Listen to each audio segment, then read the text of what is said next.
చిత్రం బళ్ళారే విచిత్రం చిత్రం బళ్ళారే ఏంట్రా అంతలా సిగ్గుపడుతున్నావు? చెప్పాయ్. ఏంటంటే ఏం చెప్తామండి, నేను ప్రేమిస్తున్నాను, నన్ను ప్రేమించవా? ప్రేమించవా ప్రియా? ప్రేమించేది ఎందుకమ్మా? చెప్పేదేదో సూటిగా చెప్పాయ్. ఆ చెవి ఇలా పడేయండి. ఆ టీచర్ అమ్మ లేదా? ఆ టీచర్ అమ్మా మిమ్మల్ని ప్రేమిస్తుంది. ఆవిడ నా కొడుకుని కాపాడింది దేవతరా. నా కొడుకుని కాపాడింది అంటే నన్ను కాపాడినట్టే. ఇంకెప్పుడైనా ఆవిడ గురించి పిచ్చి పిచ్చిగా వాగావంటే పళ్ళు రాలగొడతాను. బాబు ఒక్క మాట చెప్పనిస్తారా? ఒక ఆడపిల్ల తన మనసు పడ్డవాడిని చూసినప్పుడు మాత్రమే అలాంటి నవ్వు నవ్వుతుంది. నాకు పెళ్లి కాకపోవచ్చు, కానీ అనుభవంతో చెప్తున్నాను. ఏంట్రా ఏంటి ముచ్చట్లు చెప్తున్నావు? ముచ్చట్లు అన్నారా? శిక్ష ఏంటో చెప్పండి. ఆ ఫోటో చాలా పెద్దదైపోయిందిరా, చిన్న బొమ్మగా గీసి పెట్టాలి.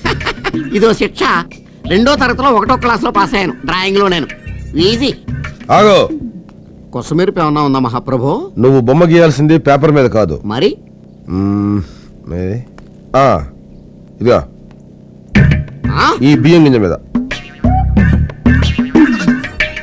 ఆ బాడీని ఈ బాడీ మీదకి ఎక్కించాలా?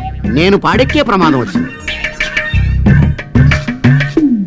ఈ దుర్యోధనుడికి బుద్ధి లేదు, నాకు ఇంకో చోట బ్రతికే గతి లేదు. బొమ్మ గతి ఇంతే, బొమ్మ బతుకింతే. అమ్మయ్యా, 2 గంటలు కష్టపడి ఒక్క వెంట్రుక గీయగలిగాను. గారు కాఫీ తాగండి. చాలా సంతోషం రా. హాయ్. ఈ ఇంట్లో నా గురించి పట్టించుకున్నాడు నువ్వు ఒక్కడున్నావు.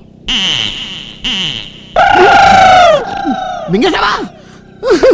అయ్యి బాబు అదే నల్ల కాకలేస్తారా? నేను మింగింది బియ్యం గింజ, బియ్యం అంతా కాదు. నీ పిల్లాకుడు వెనవాలి, అది దుర్యోధనుడు పిల్లాకుడు.